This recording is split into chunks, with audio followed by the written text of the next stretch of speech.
Welcome, everyone. This is Simple Strategies for Student Engagement, part of Teach for LA 2021. And I am very, very happy to be sharing ideas with you as a part of this session.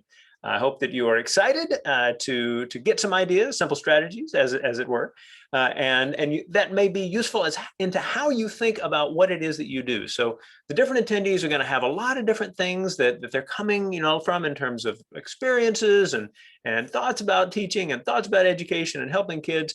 And share your ideas in the chat. The more you do, the more valuable the experience will be for everybody. I certainly think I've got some good things to share, but I also think that those things are far better if you guys are sharing your ideas as well. One of the first things I will do is toggle on the captions, because captions are a big help. They are. And you might say, well, I don't know. I don't have students who have hearing challenges. Even students who hear just fine tend to benefit from seeing the captions appear. And in Google Slides, that happens quite nicely. It's one big long sentence, so if you're looking for punctuation, don't hold your breath. But nevertheless, hopefully that's valuable to you. Let's get into this. So I've remembered to put on the captions, but I always put a slide to remind me because one needs to do so. I'll also mention that you're going to see a load of images in my presentation. I'm much more into images than text for what appears on a slide.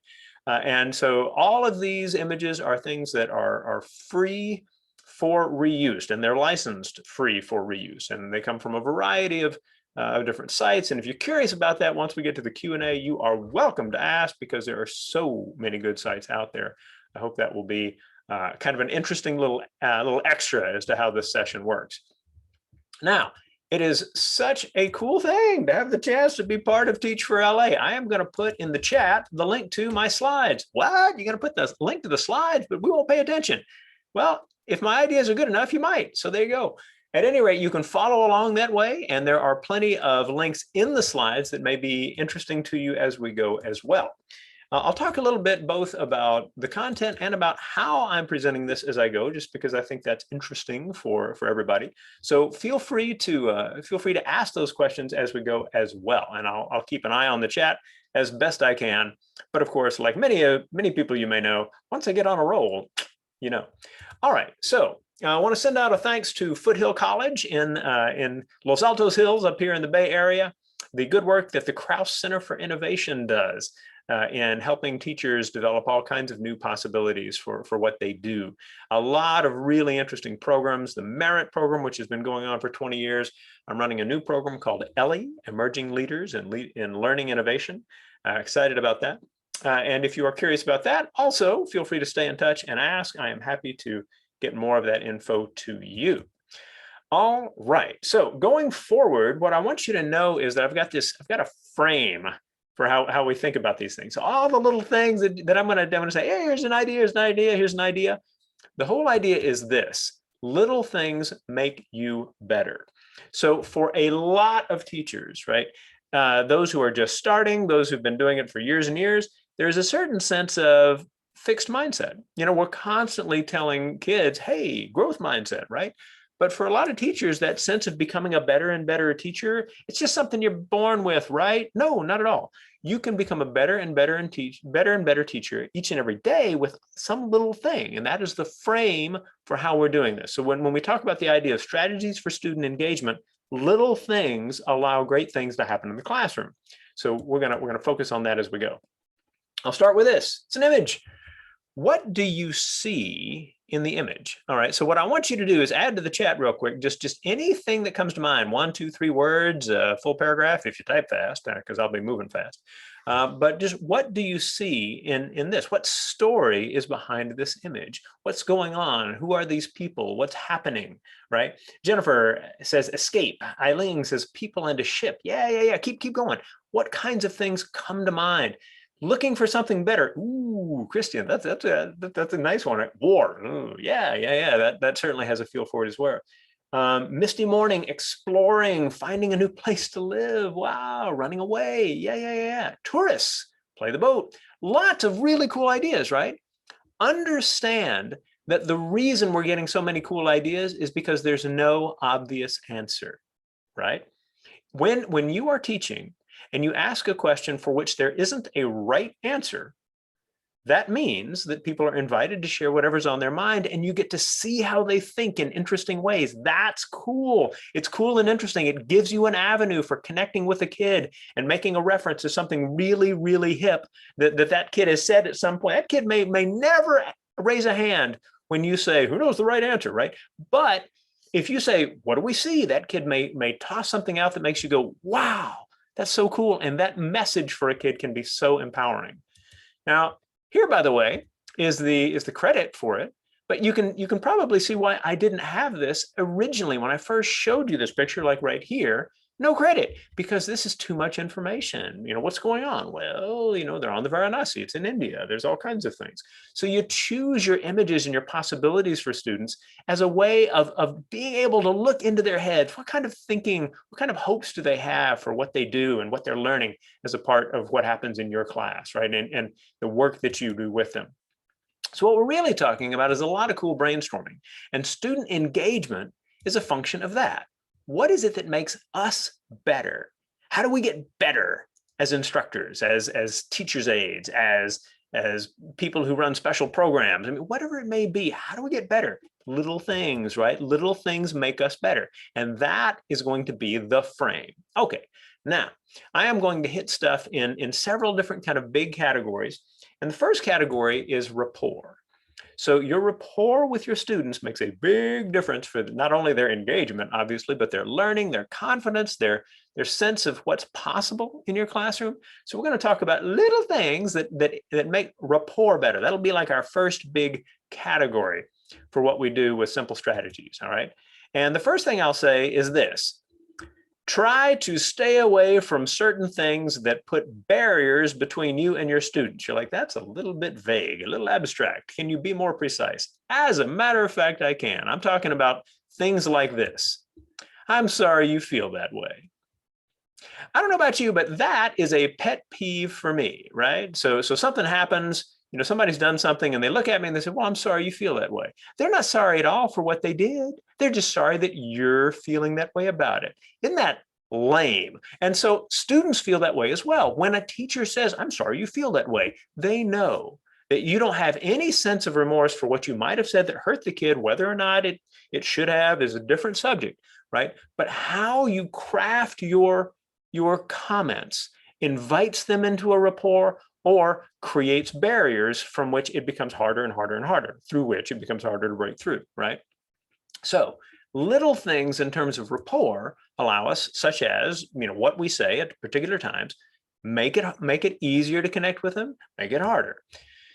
I'm really into what is it that gets a group of kids to rally around a flag, right? What is it that makes them go, I'm part of something here, this program, this class, this group. What is it that does that? And so a couple of little ideas for you here. Now, the chances are fairly good that you cannot read this, all right? And if you are looking at that slide going, I don't know what that says, that's all right.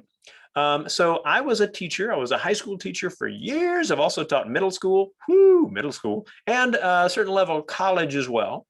And when I taught high school, I taught Japanese language. And we had a Japanese language cheering section for the homecoming game. And this was part of a banner, right? That one of the kids was like, hey, I want this banner. I'm like, that's an awesome banner. Let me tell you what it says.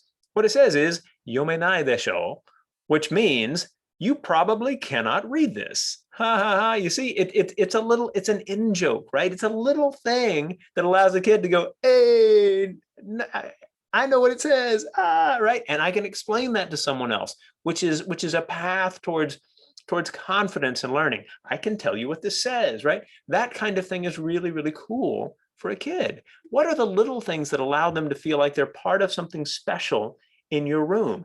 Is it a banner at the homecoming game? Is it something where, you just put a picture on the wall, right? that has like everybody in the class, you take a picture at some point, print it out and blow it up and you stick it on the wall. I did that for years, and man, I tell you, it created, I didn't even know it was going to be such a big thing. The kids were totally into it. That's my cousin, right? That kind of thing. Now, here's a great example from one of my favorite teachers, a woman named Lisa Heifel, all right, who works up here in the Bay Area. And she had Ms. Heifel has had a Twitter account and an Instagram account built around, kind of different kinds of things you do in class. And so take a look at this. This is read in day, all right? So it's time to just read together. And look, this is a classroom. They've set it up. You can see like one kid. I don't know if you can tell. It's actually right here behind this. I'll move the cursor out of the way, right? There's this one kid like writing something down there. Otherwise, you can't even see him, right? So all good on the privacy front. I mean, you can't really see the kids, right? But it's a chance for those who are, out there to kind of understand. Maybe these are parents, maybe these are family members, maybe these are colleagues, are getting a bit of a window into what happens in the classroom. That sense that these kids have when they do read-in time, boom, out come the sheets, and our tents and our umbrellas. That's some pretty cool stuff, right? And so that sense of connection, that sense of rapport is a big deal. It's where we want to go. Now, I'm going to have you watch a video. Now, let me explain how we're going to do this, though, because this is important.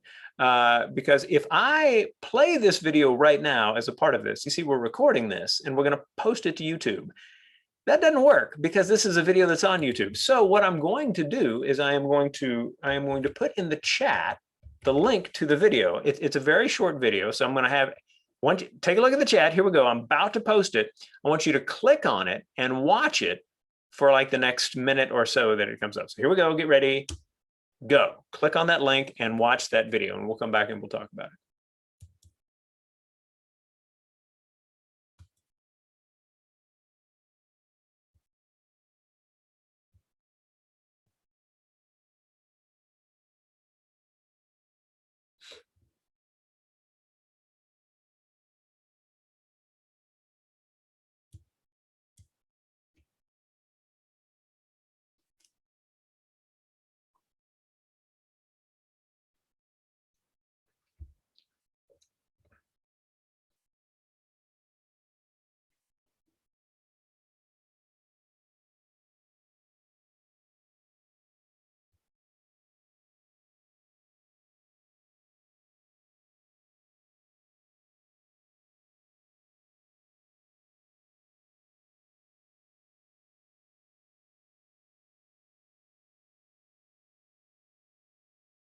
All right, when it's done, somebody put a yes in the chat, like when you're through watching it.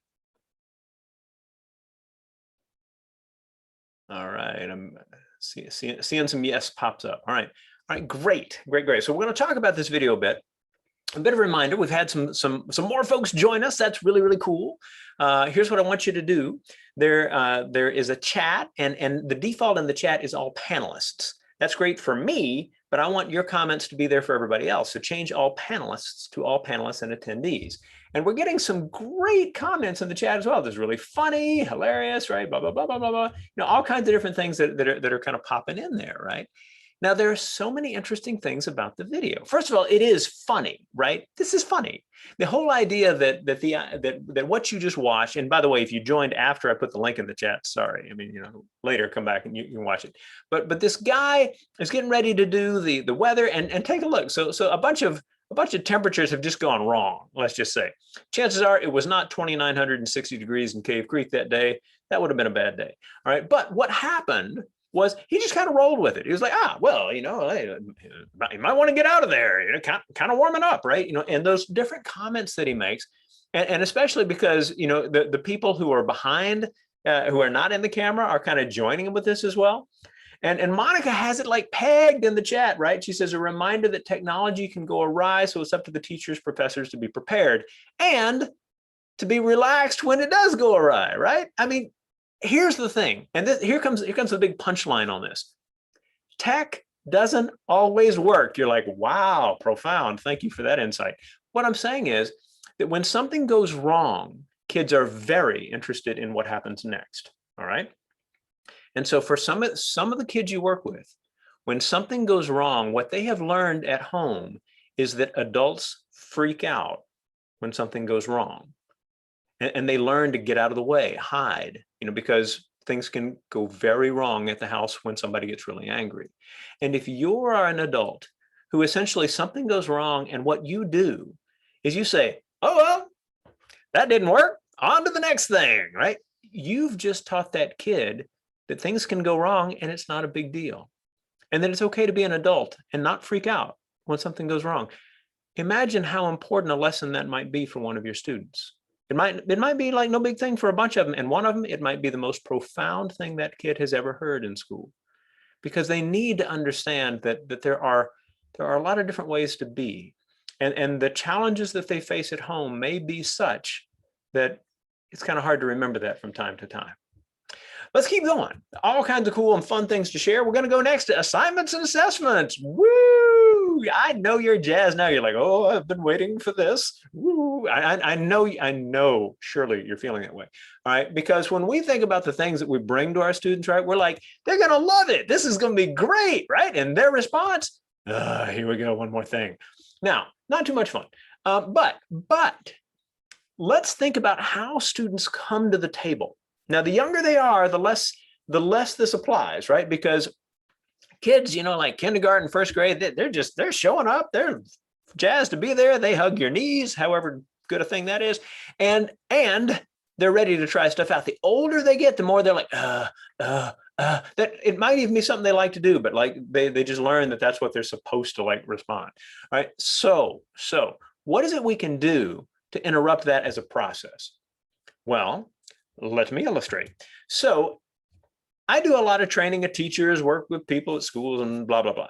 Now, I did a thing with a group of teachers a few years ago. Love talking about this, favorite little example, where I said, all right, in your groups, there were groups of 4. Everybody should have a slide. So, use Google Slides, share it. Everybody should have a slide. And at the top of the slide, each of you should put a geographic fact. Grapes grow in Italy. It is true. It's a fact. That's not fake news. All right. So grapes grow in Italy. It's a fact. Now, I turned to the group and said, did you guys make slide decks? Yes. Does each person have a slide? Yes. Did you put a geographic fact at the top? Yes. Great. Go to the other slides and then put in a question that follows on from this fact. So as you look at this now, think just in your head, like what are some questions that come to mind as a result of looking at this fact? And chances are you're going to come up with similar questions to what the teachers and at the KCI, it's where I did this, did years ago. So things like this: what else grows in Italy? What products come from grapes? Where else are grapes grown? These are perfectly good questions, right? Went back to them with the same question. You got slides? Yes. Got geographic facts at the top? Yes. Did you add questions? Yes. Are these questions fascinating? And they looked at me. And I looked at them, and there was awkward silence for a moment. And one person raised a hand and said, could we have another couple of minutes? I was like, of course, go right ahead. Go right ahead. So they went back, and 2 minutes later, I'm like, are the questions fascinating? They're like, yeah. This is what the change was for this particular person, right? So we've gone from like, what else is growing to this. These are can we agree that these are much more interesting questions, right? I think so. Now, what it says that a bunch of teachers zeroed in on wine, different discussion. But if we look at these as just questions in general, these are interesting. What's the difference? It's the same group of people in the same place at almost exactly the same time. The one change was I asked for fascinating. Little things, simple strategies for student engagement. Ask, say, hey, a bunch of you are going to be turning this in later. Please make it fascinating. I got a lot of these to grade. Toss me a bone, right? Help me out. That kind of thing is not a bad move, because you've got students who, when asked, will be like, all right, yeah. And then they'll put an extra minute or 2 or 3 into it, and you'll get really cool stuff. But the problem is that as students get older and older, they get into a mode of, what am I being asked to do? I have now done that, done, next thing. As opposed to come up with something cool. And they just might. Not everyone will. But enough will that begins to set the bar. And if the expectation is there in your class that people are going to bring something cool to the assignments, they're going to have more fun, they're going to be more engaged, they're going to learn more, there's going to be more peace on earth, right? So that's what we're shooting for with this. So simple strategies. Another strategy is to find really cool things that are out there that tell stories. So I don't normally read a slide, but I'm going to read the caption on this just in case you're like, I'm reading this doing this session on my phone, right? So here's this guy, and Karen Mandow, this gifted photographer who posts to Instagram, right? Posted this alongside. When this charming gentleman, Mr. Lungtall, when we brought him the prints of the photos we took of him, he was very excited. He told us that this was the first time he has ever gotten his picture taken, and that he was very happy now because When he will die, his children will be able to remember him. To anyone who takes travel portraits, I strongly encourage you to get a travel printer and give the people you photograph a print. To some, it will be nothing, but to many, like Lung Ta, this small gesture can be a precious gift. Cool. Feel free to add a 1 to 10, like on the cool chart in the chat, right? Where 10 is crazy cool, and 1's like, you're gonna need to do a whole lot better than that. Like, I'm thinking that's a 10, right? Or at least, 9.8 or something, right? There is something about that story that takes us away from the little things that are just like, we now have an assignment, fill this out. Did you do this? Check, right? No, what we want are these stories that make us go, oh, wow. Wow, my family, like that stuff is good. That's good stuff. And they need these moments where we have brought in some extra little thing that tells a story. Stories are memorable. Please do problems 1 through 9 odd on page 78. That's a memorable, right? But stories make a difference. And maybe problem number 5 on page 78 actually is something you can make a story out of. But go to the trouble, right? Because you end up with something memorable. And that is how to get kids engaged, right? Because it becomes a reference point. If you say 3 weeks from now, remember number 5 from page 78, they're going to be like, no. All right. But if you say, do you remember Mr. Lung Ta, the guy with the photo? They'll remember. So we're working to create those moments where they're inspired to see possibilities in what it is you teach that they might not have seen otherwise. Little things make us better. Next big realm, all right, is going to be delivery. All right, so we did rapport, we did assignments and assessments, delivery. Hey, funny thing happened to me on the way to the Teach for LA conference, right? No, that's not what I mean. What I mean is there's so many little things about what it is that happens as you get things in front of the kids, that little things that can make things better. What kind of things? So for example, I'm about to send you to another video. Actually, I can have you watch this one. That's not a problem because it is not. Actually, I'm not totally sure. I don't have a version of this on YouTube. So I will put this in the chat. Get ready. Everybody get ready, get ready, get ready. Here we go. There's going to be a link in the chat. Your job over the next minute or so is just to watch this video. Everybody ready? You're like, yeah. Ready? Yeah. Ready? Get on with it, man. Here we go. Okay, so boom, how to fail a speech. All right, so click on that link and watch that video. Go.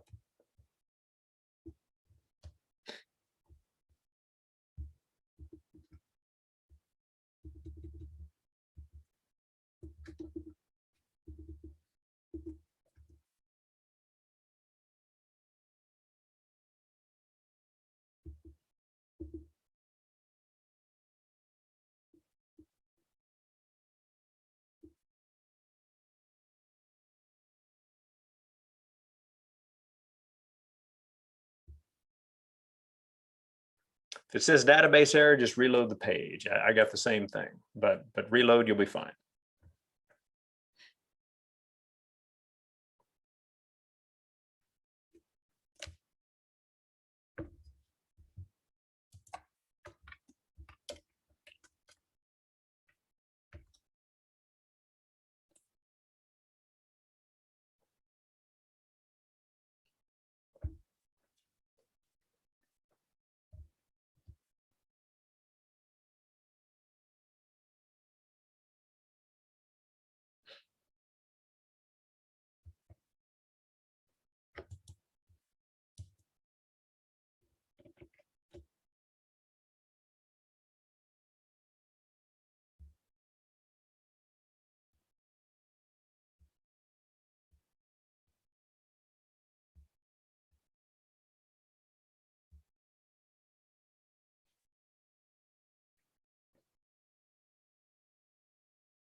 All right. I am hoping that you either just watched it or it's just finishing up. You got the idea either way. All right. So reactions. What did you think of this video? Like give me some thoughts in the chat about this video. All right. So what is it that you saw that might have been interesting to you in some fashion?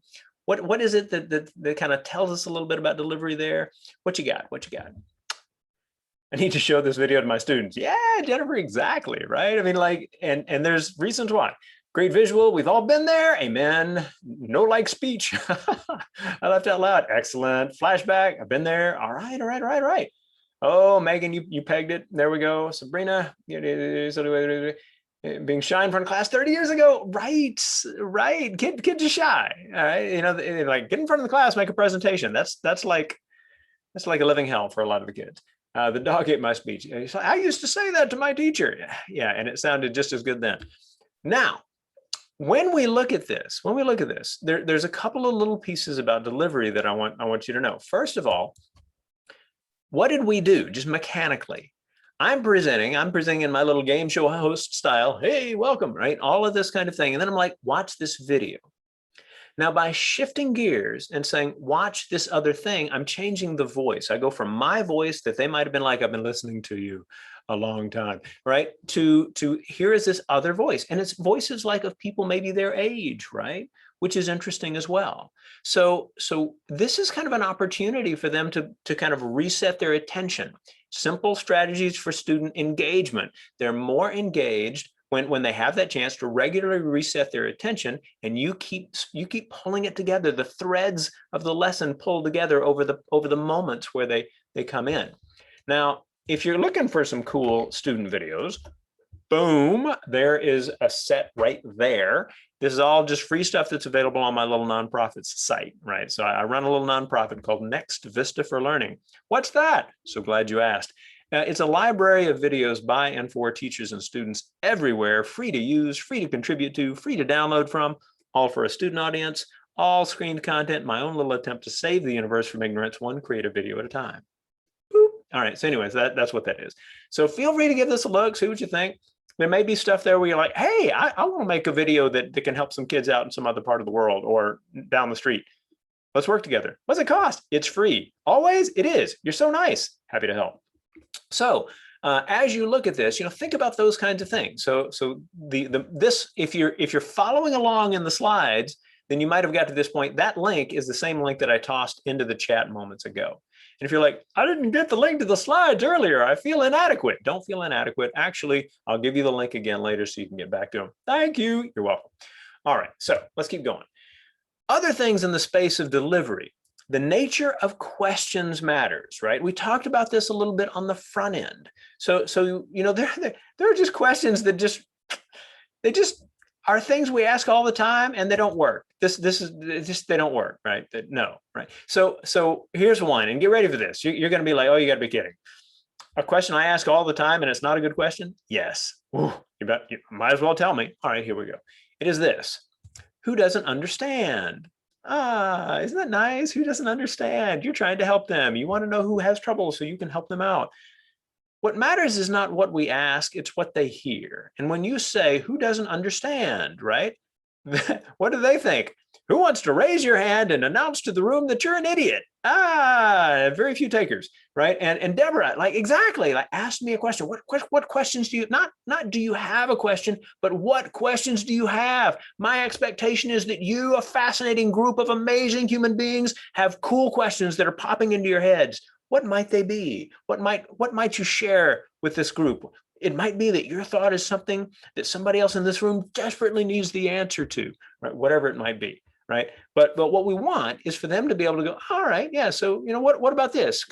You can ask questions like, how might people misunderstand this? That's a little more complex, right? But still, those kinds of things. And like I mentioned before, there are problems when you ask questions that essentially boil down to who knows the right answer, right? When we did that activity on the front end of this session with the image, right, in the river, in the boat, and the whole thing was it doesn't have an obvious answer because another bad question, who knows the right answer? You're like, wait, that's a bad question? It is if you ask it all the time. But the problem is that when you ask the question, who knows the right answer, what happens is most of the room defers to the 3 or 4 kids who always get the right answer. That's not our job. to validate the living daylights out of 3 or 4 kids. Our job is to get every last kid confident that he or she can contribute meaningfully to a discussion. And we can do that by asking them about what they see and what's possible and how things might be interpreted and misinterpreted and things like that. It's a little more complex than asking for something like, the right answer. But on the other hand, it's a lot more effective. So one little challenge for you, right, as we think about simple strategies, think about this. Could you go a whole day without asking students, do you know the right answer? Could you do it? Could you do it? Right? And you might think, I don't know. It's worth trying. It's an interesting exercise because you're like, I need to know if they know the right answer. Good. Ask different questions. What are possible answers and why? And that's a different kind of thing. Somebody might say this because they misunderstand that. And then some kid in the room is like, that's a problem, right? So those kinds of moments are big. We need them to become confident in their ability to talk about how they think. And so when we talk about simple strategies for student engagement, it's not just like, wee, right? It's much more about, I can share my thoughts. This is a place where we will engage in ideas and in ways that are affirming, right, to the rest of the people in the room. Claudia, exactly. I think that we can ask open-ended questions, and you get far better answers. If you're trying to think, okay, well, like what's going to make for a great day for me? It's asking some really good questions. The better the questions, the cooler the learning, frankly. And if what happens is you ask them for cool questions, remember what we said about fascinating, right? Where grapes grow in Italy. Are your questions fascinating? If they're working together to come up with some fascinating questions, that's interesting. It's interesting. It's interesting when they do things like come up with multiple choice. You're like, wait. What do you mean multiple choice is interesting? All by itself, the way it's usually done, not particularly so. You get questions like, what's 2 + 3? And you're like, A, 5, B, 9,612, C, spatula, right? And it's like, this is kind of, but if what they're doing is they're getting together and they're coming up with a question and they have to come up with multiple answers that are plausible. What might someone say in order to get this wrong? That's interesting. You can do interesting multiple choice. It's just not normally how multiple choice works. So if you're like, I don't do that, that's okay. That's totally fine, right? But the kinds of conversations that may lead to what is a plausibly wrong answer, and that's hard, right? I mean, that's higher order thinking for sure. Nevertheless, those can be really good discussions in a class. Let's keep going. All right. I also think it's really important. We're not going to watch this video together because it's kind of long. All right, but I want to tell you a little bit about it, and I want you to watch it later because it is a fascinating video. It's about this guy, Mick Ebeling, all right, and he is reading the paper one day or reading like the news online or something, and he reads about a boy who's lost his arms as a result of a landmine accident, right? In Sudan, and so. This is one of those things, right, where it's like, what do you do? And he asks himself, what do you do? What do you do? Do you just say that's a shame and you keep going? What do you do?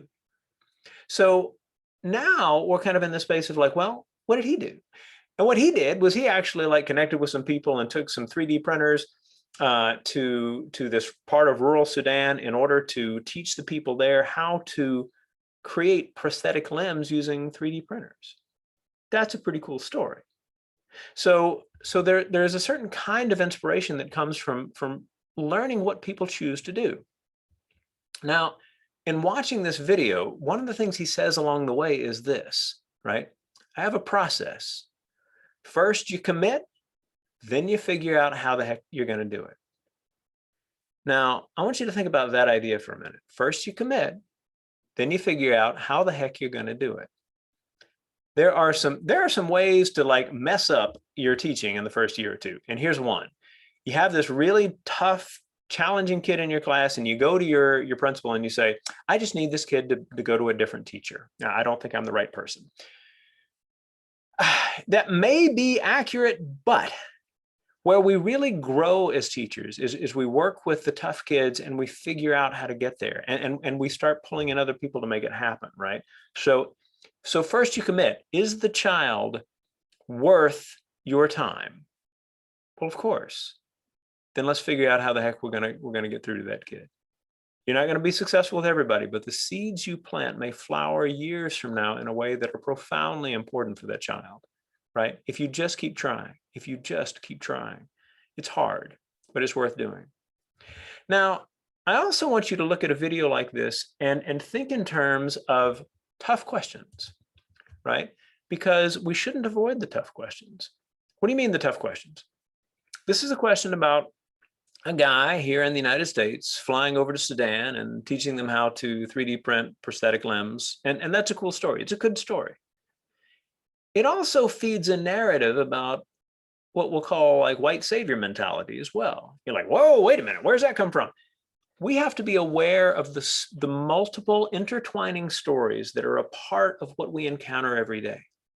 And so one strategy for student engagement is understanding that there are multiple stories, multiple intertwining stories that are part of this. Is it good this guy went and did what he did? It is. But there may be other messages there that are worth a larger discussion. What if this were different in some way? What if the story changed in this fashion? What would it mean to us if? And that exploration of the more nuanced, complex story might be one that allows you to really connect with a kid who needs something a little different, because we all do from time to time. That's important. All right, let's keep going. I want to give you guys something else. You're giving us something else. That's so nice. Absolutely. So what I'm going to do here is I'm going to put this is the free resources section from my little nonprofit. That's what the page looks like right there. And that last of the 5 options there, sources of inspiration, dozens and dozens of videos that I have, really good videos that I've been collecting for years, right? In order to have teachers have a good list with descriptions of what good stories might be to help their kids think about things in new ways. I share this with school leaders as a way of seeding discussions and professional development time. There's a lot of good that comes from this. Give this a look. Take a look at the sources of inspiration. There's a lot of good free technology there as well. Just kind of give it a look. But take a look, because often we need those moments. We need those moments. Like you might have a day where like a kid was just out of control and a parent came, and instead of like backing you up, parent says it's your fault. And you're like, isn't that nice? All right. And so you just need something a little different. Click on sources of inspiration and watch a couple of the videos there. They remind us why we do what we do. And maybe it brings back some of that energy to be like, you know, this is going to be a tough one. This is going to be a tough one, right? This kid knows that the parent is actually enabling his or her behavior, and it's going to be hard. But there may be nothing better in your career than getting through to a kid who exhibits that kind of set of circumstances and, you know, kind of how they act, just so you know. All right, guys, let's keep going. We've talked about rapport. We've talked about assignments and assessments. We have talked about delivery. One more realm, and that realm is collegiality and professionalism. Ooh, all right, so here we are. Like we are jumping into this space. We are here, like there are 80 something, I don't know how many attendees we got at the moment, right? Taking all of this in, and in doing so, we are engaged in a certain kind of professionalism, collegiality. Great, because we need to get those ideas from each other as we go. That's really, really important. Now, I want to look at this from a couple of different angles, and the first one's going to be, don't reinvent the wheel. If you are becoming a teacher, all right, wait. If you're like, I got distracted. What were you saying? Don't reinvent the wheel. So many teachers spend all kinds of time creating all kinds of things that other teachers have created and posted online, and it's available, and you might as well use it because it's there. Please don't reinvent the wheel. Now, you might say, well, what do you mean by that? Like, where do we go in order to avoid reinventing the wheel? Well, there's this site, kind of useful, google.com, great place.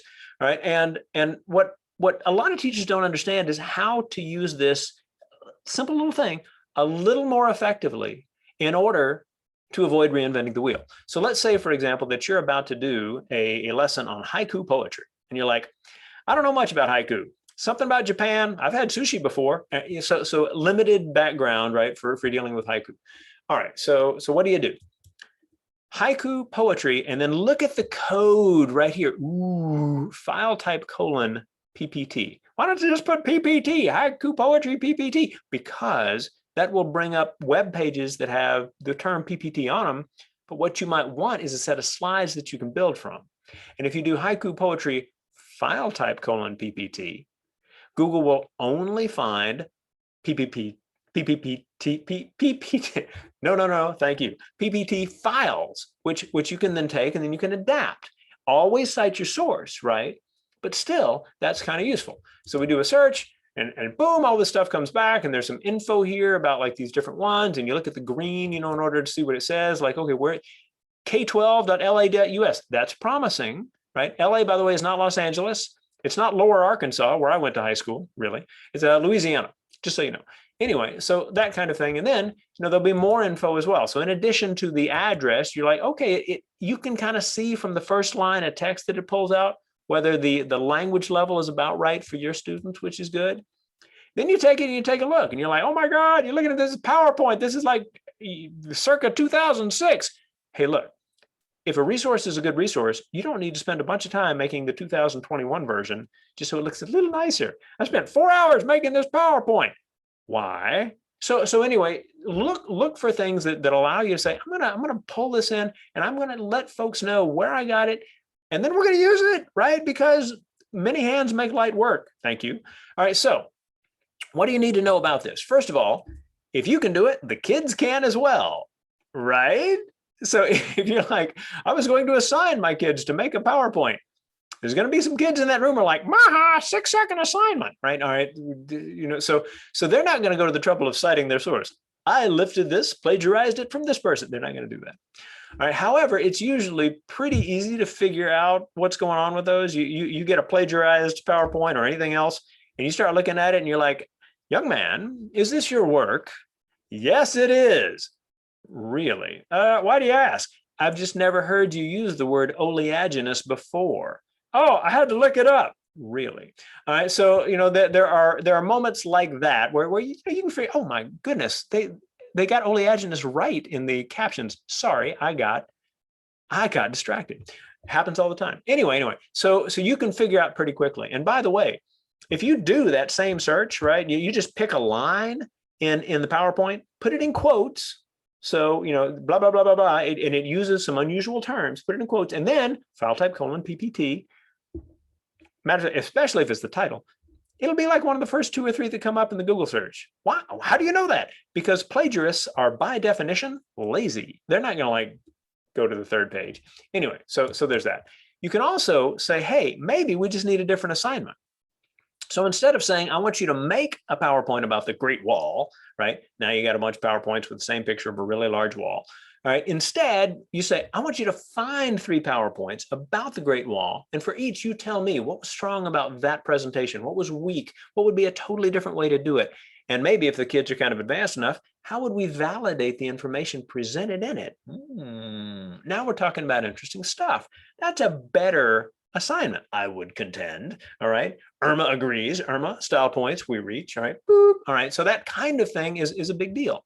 We need to give them the moments they need to learn how to swim in this ocean of digital media that they're in all the time. Right. All right. Another valuable piece, by the way, if you're teaching older kids, if you're like, they told me I'm going to teach environmental science. I've never taught that. Great moments, huh? That happens. All right. Do a search, environmental science syllabus, file type : PDF, and then add. It's going to be an 8th grade class. All right, grade 8. Add those things to it, and then take a look. You might find that people have put together ideas for classes that allow you not to reinvent the wheel, especially if you're like, I've never taught this. We've all been there. All right, so those kinds of moments. Essentially, what we're trying to do is find ways to work with each other that really allow us to put our energy into something different than reinventing wheels. So, isn't this supposed to be about student engagement?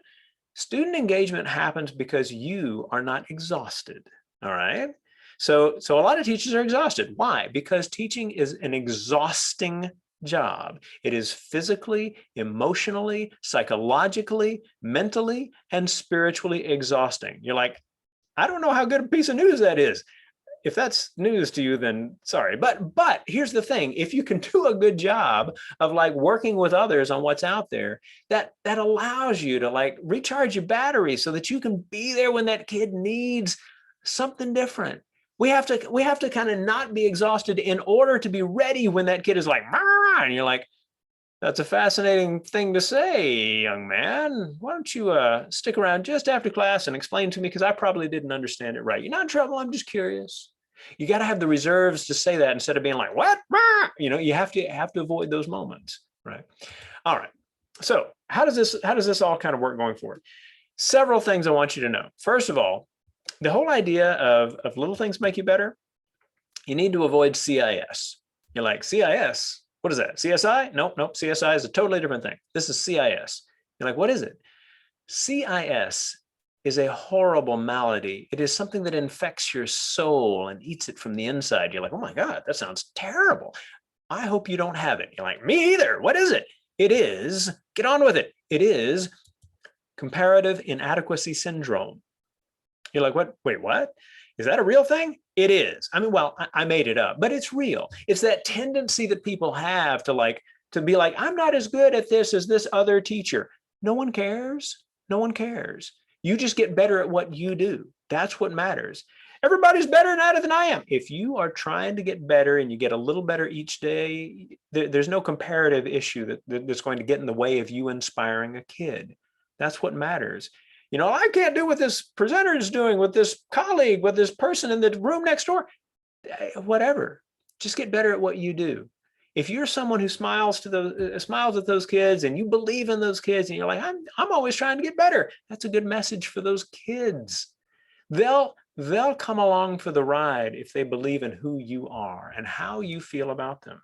That's an important thing, right? So if you don't hear anything else I have said this entire session, get ready. The only person to whom you ever need compare yourself is the you who you were yesterday. That's it. If you're a better teacher today than you were yesterday, some kid's going to benefit. And you can get a little better every day. Every day you can get a little bit better when little things make you better. And they do. They do. I wrote a book about it. Whoa, shameless plug moment has arrived. I wrote a book called Making Your Teaching Something Special, 50 Simple Ways to Become a Better Teacher. The whole idea is that you're like, it must be huge, 50 simple ways, right?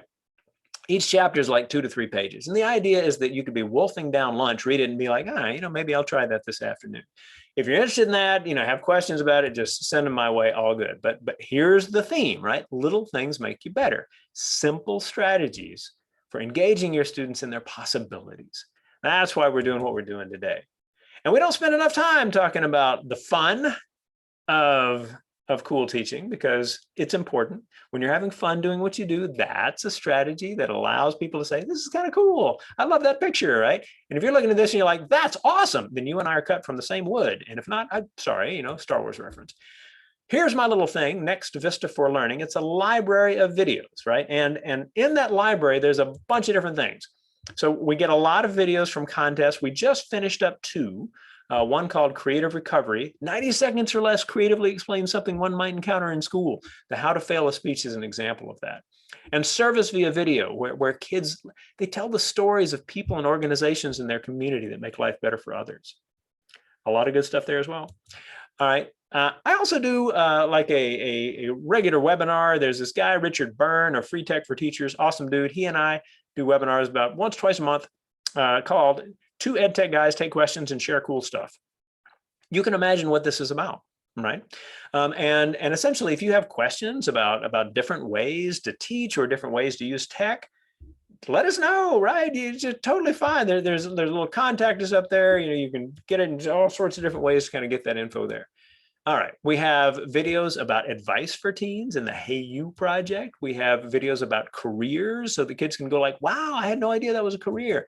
We have videos for students who are learning English. We have over 600 videos for kids who are learning English. This is all totally free.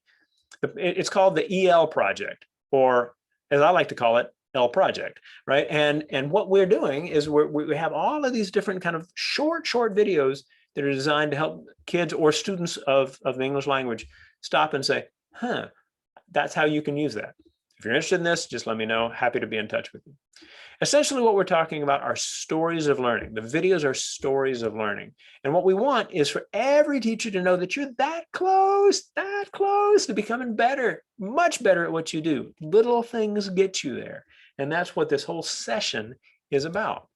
So I will wind it down and open it up for questions. If you got questions, toss them in the chat. I'll try to answer them. Will it be a good answer? I hope. Maybe. I'll give it a shot. But you can also stay in touch with me via email.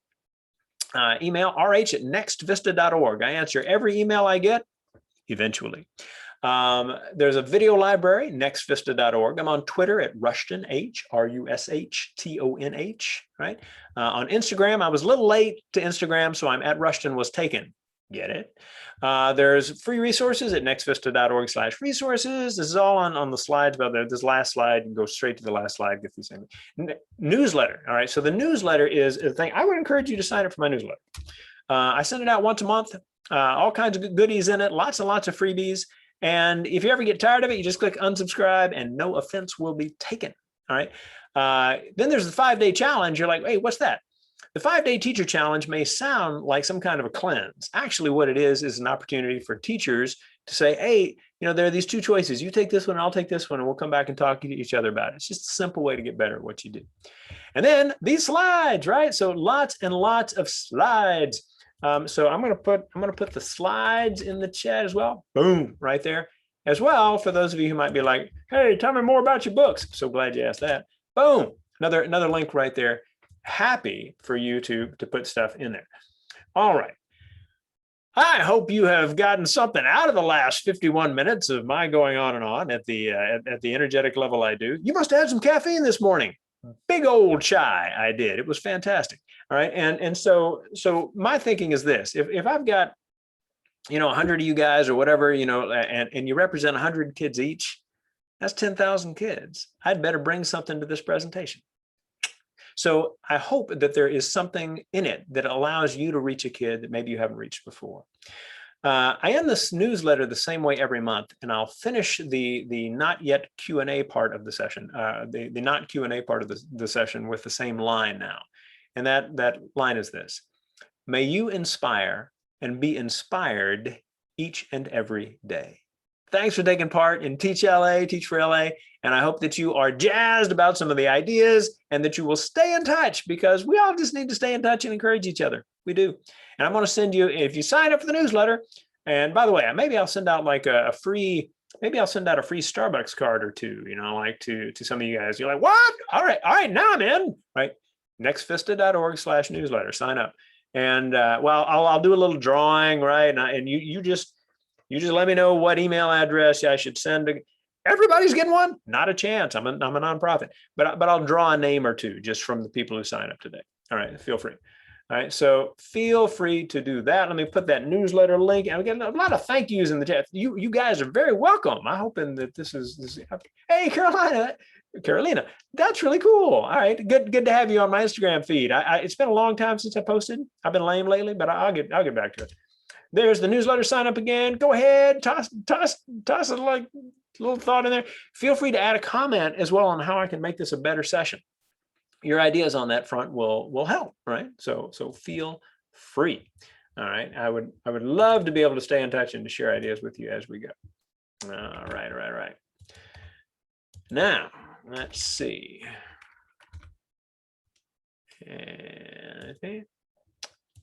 Looking for any stuff that comes in. Let's see.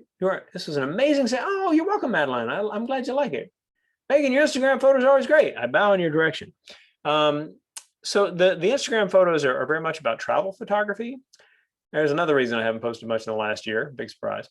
All right, but the world is an amazing and wonderful place, and if we get a chance to go out there, we should share it, I figure. So hence my Instagram feed. There you go. Best advice for pivoting to face-to-face and hybrid instruction after being online for Renee, exactly. All right. It's been hard. The last year's been really hard. And yet it's kind of all downhill, right? Because, at this point, we know what to do for online. We know what to do for in person. And we might even be okay at the hybrid thing. Not that that's the best arrangement. But we're not going to hit with a new arrangement, right? I mean, we've kind of exhausted the possibilities on that front. I appreciate to have bumped into this webinar just this morning. Jumped in maybe. I was analyzing the website to recommend it to the students. Irma, you rock. That's so awesome. Get your students to make videos that we can celebrate. In my May newsletter, I included Grandma Gigi. And if you're like, wait, what? Grandma Gigi? Like there's a middle schooler at I think a Chicago school who made the Grandma Gigi motivational video. All right. Matter of fact, let me get that in the chat. You got to have the Grandma Gigi video. All right. Grandma Gigi. Is that the one? And the verdict is yes. All right. So here comes the Grandma Gigi video. If you're like, I need Grandma Gigi. There you go. So this is another example of like kids making something good, right? So that how to fail a speech, how not to do something, very, very kind of good things for kids to learn stuff. Grandma Gigi, how do we get, how do we just think about what we do and who we are? So great example there as well. All righty, how are we doing here? Will I be able to view this session again? Absolutely. I like to write down certain things you do. Absolutely, Mercedes. What I'm going to do is once I stop this, I will process the video and upload it to the conference thing. They're going to have it, and just stay in touch with me. I'll make sure it's available to you some way somehow. All right, so we'll make that happen. Randy, you are welcome as well. All right, I hope you guys are kind of jazzed. I hope the keynote was great. I was busy like going back. Am I giving out certificates? No, but maybe the conference is. So check with the conference on that front. Christina, perfectly good question. It ain't me. Deborah, all of your energy and ideas. Thanks. Happy to help. This stuff is fun. If you're not, it's kind of the same way I think about teaching in general. If you're not having fun, you're doing it wrong. Just saying. All right, you are welcome. You are welcome.